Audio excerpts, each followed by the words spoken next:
Shalom. I want to give all praise, honor, and glory unto Yahweh, Bahasham, Yahweh Shah, Bahashim, Kwakadash. I want to say double honors to my wonderful elders and apostles that came before me in this truth. This video is going to be a sharp rebuke on the IUIC, man. Okay. Now, this brother right here on the right, obviously, is in the midst of this interview, and he's asked a series of questions, but unfortunately, he's asked a question pertaining to multiple wives and polygamy. All right. And of course, the IUIC has a very strange stance on it. And I've heard a couple different stances, but this is the stance that he takes, okay? And this is completely off. This video is a lot longer. I'm just gonna go into his stance, and then I'm gonna cut him off right there, because the brother's not going to move at all, and he restates his stance later in the video. So here we go. Great man such as yourself should be limited to one wife. It really is a pity. But are you saying that in your doctrine, it is a sin to have more than one wife? So according to the Bible would say that we are supposed to have one. So it would be outside of God's commandments, which would cause it to be a sin. Absolutely. It would be adultery. That's what adultery is. Adultery is when you sleep with a woman that's not your wife or that's either married to another man. See, I think that's what I always heard is you sleep with a woman that's not your wife. But if you marry 2 or 3 or 4 wives, and in fact, in the Bible, especially in the Old Testament, we can read of one situation, and I thought this was actually quite strange, where a particular person that was favored by God, his wife couldn't have children, and then God basically ordered that man to lay with the maidservant of his wife, right? And then to what's that? You're talking about Abraham, yes, and then to marry her, right? So Abraham didn't marry. Did God order? All right. So what you're saying and what we're kind of meshing doctrine with today's belief system. I'll say like that. And biblically, at the beginning of time, the word Genesis comes from the word Barashith, which is a Hebrew word which means beginning. Beginning of what? Nations. So God used Abraham to bring forth 2 nations. One nation would be his son Isaac, which became Jacob and us. And then you had his Hagar, which was his handmaid, right? That was his wife's handmaid, actually, that she gave to him as a surrogate. She was going to be his surrogate because she couldn't have. So he didn't marry Hagar. Hagar was considered a concubine, like a lesser. Sure. Understand? Which was also condoned in the Bible. So there we go. So this brother right here, the brother Marquette on the left-hand side, I ain't gonna front. This brother's not in the truth. This brother goes off on a lot of things, but I do have a lot of respect for this brother, okay? As a man. Nonetheless, this gentleman right here on the right, he went smooth off, man, and that chat was lighting him up the entire time, man, okay? So what we're going to do is we're going to go ahead and go into some scriptures here, man. All right? And just prove, we're going to go into some, and this brother said adultery explicitly. The brother came out of his mouth and said that a man dealing with more than one wife is adultery. And not only is having more than one wife not permissible anymore, but even having a concubine is not permissible anymore, according to the scriptures. So what we're going to do here is go into, here we go, Deuteronomy, the 4th chapter and the 1st verse. Now therefore, hearken, O Israel, unto the statutes and unto the judgments, which I teach you, for to do them that ye may live, and go in and possess the land which Yahweh, the power of your fathers, giveth you. Ye shall not add unto the word which I command you. What? Ye shall not add unto the word which I command you. So this brother right here is obviously adding to the word which the Most High God commanded the nation of Israel. Neither shall ye diminish aught from it, that ye may keep the commandments of Yahweh your power, which I command you. So the Most High God never made it explicitly clear that your everyday average Israelite cannot have more than one wife. That's not in the Bible. Let's keep it going here. Okay, because this brother right here, as the interview continued, the brother tried to say, look at Solomon. Look at how that turned out. He started trying to attack the brothers in the chat that kept on hitting him with them different power punches, man. So we're going to go here to a few situations in which you have men that have one wife, and guess what happens to them? They go off. So they don't need more than one wife to go off. They have one wife and they're going off. They have one wife and they're committing idolatry. They have one wife and they're committing murder. Nonetheless, let's get to it. This is Genesis, the 3rd chapter, and the 16th verse. Unto the woman he said, I will greatly multiply thy sorrow and thy conception. In sorrow thou shalt bring forth children, and thy desire shall be to thy husband, toward thy who? Husband, and he shall rule over thee. You see that one? Now, unfortunately, the IUIC has missed that concept to where you're supposed to be ruling over your wife. And if you were really ruling over your wife, then she wouldn't have any say on whether or not you had more than one. Nonetheless, let's keep it going. And unto Adam he said, because thou hast hearkened unto the voice of thy wife. You see that one? Because you wanted to listen to your wife, and hast eaten of the tree of which I commanded thee, saying, thou shalt not eat of it. Cursed is the ground for thy sake. In sorrow shalt thou eat of it all the days of thy life. So let's go back here so we can point out a specific word here. Because thou hast hearkened unto the voice of thy wife. That's not plural, brother, okay? That's singular. Wife is singular. That's a singular noun, okay? So, again, Adam didn't have to have more than one wife. He didn't have to have two to go off and be wicked. He had one wife, and he went smooth off, okay? Nonetheless, let's go into 1 Kings, the 16th chapter and the 29th verse. This is going to be relatively long-winded, but this is going to go into Ahab. And in the 38th year of Asa, king of Jehoiada, began Ahab, the son of Omri, and reigned over Israel. And Ahab, the son of Omri, reigned over Israel in Samaria 22 years. So 22 years, Ahab reigned over Israel.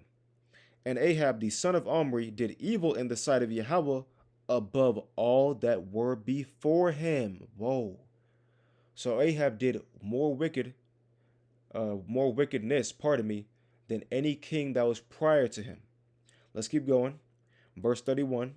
And it came to pass as if it had been a light thing for him to walk in the sins of Jeroboam, the son of Nebat, that he took to wife Jezebel, the daughter of Ethbaal, king of the Zidonians, and went and served Baal and worshipped him. Whoa, look at that.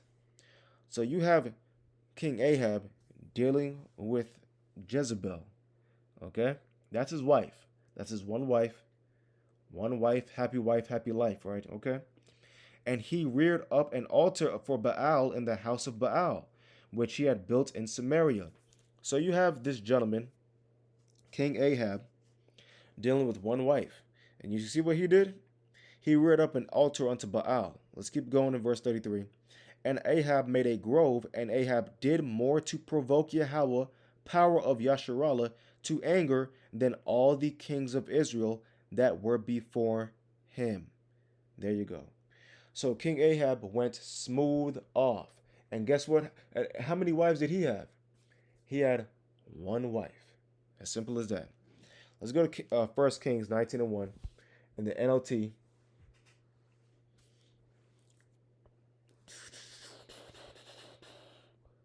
Here we go. 1 Kings 19:1 in the NLT.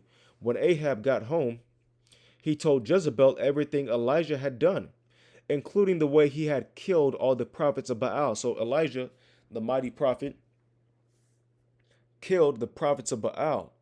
Okay? So Jezebel sent Jezebel sent this message to Elijah. May the gods strike me and even kill me if by this time tomorrow I have not killed you, just as you killed them. So Jezebel is literally ready to put a hit on Elijah, right? She's ready to put a hit on Elijah because he killed or discontinued the prophets of Baal, okay? That's what occurred. She was running her mouth, her big, gigantic, disgusting, filthy mouth. She wanted to open up her big mouth and say that she was ready to kill a prophet of the Most High God, Yahweh. Okay? That's what she was ready to do. Okay, so that's what happens whenever you deal with one woman. Okay? That's what happens whenever you have one wife. You know, you understand that you can have one wicked wife. I hope you understand that, right? Anyway, Exodus 22:16. Let's go into the law. And if a man entice a maid that is not betrothed, and lie with her, he shall surely endow her to be his wife. I hope you get that. Okay? That doesn't say that as long as he is not married to a wife already. It says that if he deals with a woman and lays with her, and she's not betrothed or married to another man, that's his wife. You understand that? It's as simple as that. I don't see how much more clear that you can get. But nonetheless, we're going to go into the law on adultery, okay? Or Salakia, not even the law on adultery. We're going to go into the law on fornication and adultery, okay? So we're going to start here on Leviticus, the 20th chapter and the 10th verse. All right, this is going to be a lot. And the man that committed adultery with another man's wife, a what? Another man's wife. Even he that committed adultery with his neighbor's wife, the adulterer and the adulteress shall surely be put to death. So I'm going to stop right there real quick, okay? So that doesn't say anything about a man already having a wife and then dealing with an unmarried woman, okay? That says nothing about a man taking on two wives. That's the law on adultery. If a man takes his neighbor's wife, okay? And if that woman is, I guess you say, if she's down with the act, him and her are going to be put to shame, aka death. And the man that lieth with his father's wife hath uncovered his father's nakedness. So his father's wife, which would be his mother, it might be his stepmother, whatever it might be. Both of them shall surely be put to death. Their blood shall be upon them. And if a man lie with his daughter-in-law, both of them shall surely be put to death. They have wrought confusion, their blood shall be upon them. If a man also lie with mankind, lie with what? Mankind, as he lieth with a woman, both of them have committed an abomination. They shall surely be put to death, their blood shall be upon them. So if a man deals with another man, or a woman deals with another woman, of course it doesn't say it there, but we can get that in the New Testament in the book of Romans, the 1st chapter later, okay? But again, if a man deals with another man, for all you fruitcakes out there in the LGBTQIA plus community, all you freaks, check this out. You do that, you're going to be put to death. Whether you like it or not, get over it, deal with it. Okay? Anyway. And if a man take a wife and her mother, whoa, hold up a second. And if a man take a wife and her mother, it is wickedness. They shall be burnt with fire, both he and they, that there be no wickedness among you. So this is a situation in which a man is taking on two wives or taking on two women, okay? Now, this is stated explicitly and is given the caveat if a man take his wife and, if a man take his wife and her mother, both of them or all three of them are going to be put to death. Let's keep going. And if a man lie with a beast, he shall surely be put to death, and ye shall slay the beast. So if a man, one of you so-called blacks, Latinos, and Native Americans want to start acting like Esau and start laying with animals, then guess what's going to happen to you? You're going to be put to death. Anyway. And if a woman approach unto any beast and lie down thereto, thou shalt kill the woman and the beast. They shall surely be put to death, their blood shall be upon them. You see that one? So, if a woman deals with the beast, that woman and that beast are going to be obliterated off the face of the earth. And if a man shall take his sister, his father's daughter, or his mother's daughter, and see her nakedness, and she see his nakedness, it is a wicked thing, and they shall be cut off in the sight of their people. He hath uncovered his sister's nakedness, he shall bear his iniquity. So this is going into incest, okay? You can't be dealing with your sister. Or Salakia, or I guess you would say, and not in the slang term either, okay? All right, not in the slang term. I'm talking about your blood sister, okay? Your sister according to your father or your mother. Anyway. And if a man shall lie with a woman having her sickness, and shall uncover her nakedness, he hath uncovered her fountain, and she hath uncovered the fountain of her blood. And both of them shall be cut off from among their people. So if you're dealing with a girl on her period, you're gonna be cut off, man, and her. And thou shalt not uncover the nakedness of thy mother's sister, your aunt. Thou shalt not uncover the nakedness of your mother's sister, nor of thy father's sister. For he uncovereth his near kin, they shall bear their iniquity. So you can't be dealing with your aunts, okay, or your uncles. All right. And if a man shall lie with his uncle's wife, his who? His uncle's wife, he hath uncovered his uncle's nakedness. They shall bear their sin. They shall die childless. So again, you can't be dealing with your mother, your father, your brother, your sister, your aunt, your uncle, or any of their wives. Okay. Again, it states here, in case you didn't understand, it says that you would be uncovering your uncle's nakedness by dealing with his wife. How much more just straight up dealing with your uncle? That's going off, man. Anyway. And if a man shall take his brother's wife, it is an unclean thing. He hath uncovered his brother's nakedness, they shall be childless. Ye shall therefore keep all my statutes and all my judgments, and do them, that the land whither I bring you to dwell therein spew you not out. Okay, so that's the law on, or those are the laws on fornication and adultery. Okay, it's not going.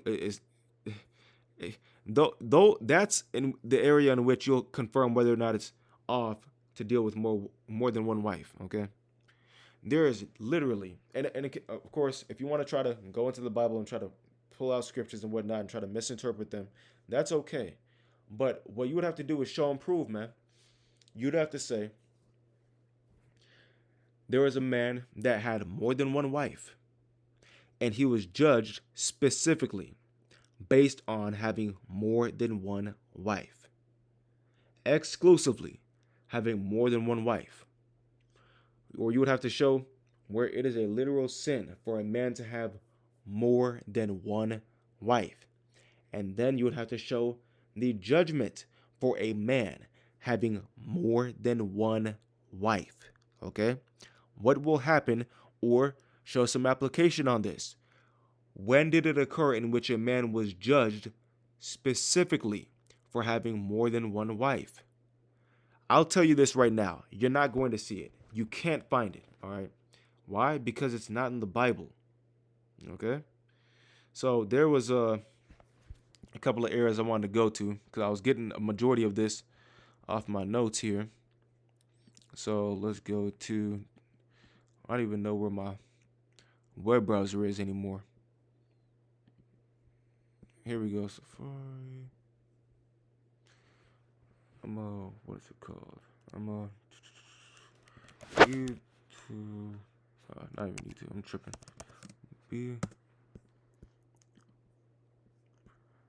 Okay, Isaiah 4. Here it is. And in that day, 7 women shall take hold of one man, saying, we will eat our own bread and wear our own apparel. Only let us be called by thy name to take away our reproach. That's a very basic scripture, man, because this is going into future prophecy. So if it's going off to have more than one wife, then why do you see men with multiple wives right here, or multiple women right here? In that day shall the branch of Yahweh be beautiful and glorious, and the fruit of the earth shall be excellent and comely for them that are escaped of Israel. And it shall come to pass that he that is left in Zion, and he that remaineth in Jerusalem, shall be called holy, even every one that is written among the living in Jerusalem. And when is that going to happen? When the Lord shall have washed away the filth of the daughters of Zion, and shall have purged the blood of Jerusalem from the midst thereof, by the spirit of judgment and by the spirit of burning. You see that one? That's going to be a magnificent day, man. But of course, you have men that want to be people pleasers, or really women pleasers. And that's a horrible thing to be, man. That is a horrible, horrendous thing to be. That's what Adam was. And that's why Adam fell. Because he wanted to be a people pleaser. He wanted to be a woman pleaser. But that's not going to do you any favors, brother, okay? Now, let me go. I said I was going to get it. Let's go to Romans 1. For all you cats in these alternative lifestyles, okay? Okay, let me see here.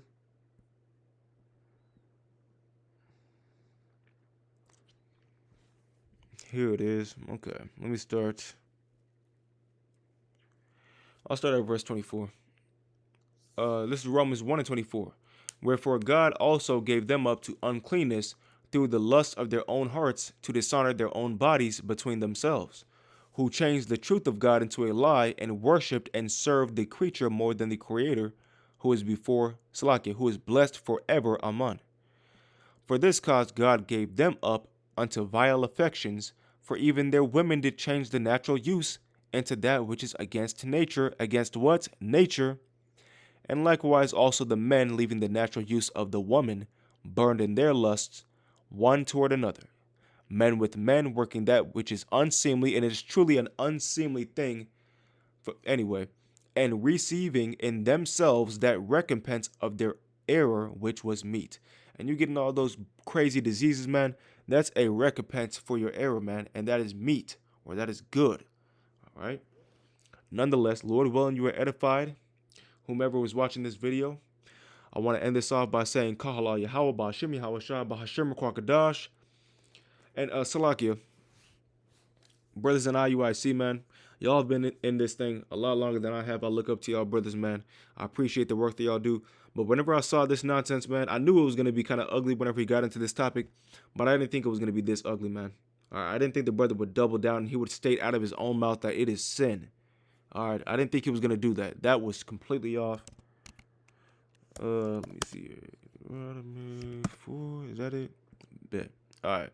Again, we want to cap this off with this right here. Deuteronomy chapter 4 and verse number 2. Ye shall not add unto the word which I command you. Again, you should not add. Salakia. Hey, ye shall not add unto the word which I command you, neither shall ye diminish aught from it, that ye may keep the commandments of Yahweh your God, which I command you. So again, you can't be adding to the word of the Most High God. You can't be taking away from it. That's wickedness. That's evil. And hey, man, hey, you're going to get destroyed, man. You will get destroyed. You go off like that, man. If you start adding to the law of the Most High God, you will be destroyed, man. All right? Nonetheless, man, again, I want to give all praise, honor, and glory unto Yahweh Ba'Hashem, Yahweh Shah, Ba'Hashem Kwakadash, Wa Ba and Kwam Yasharallah. Shalom.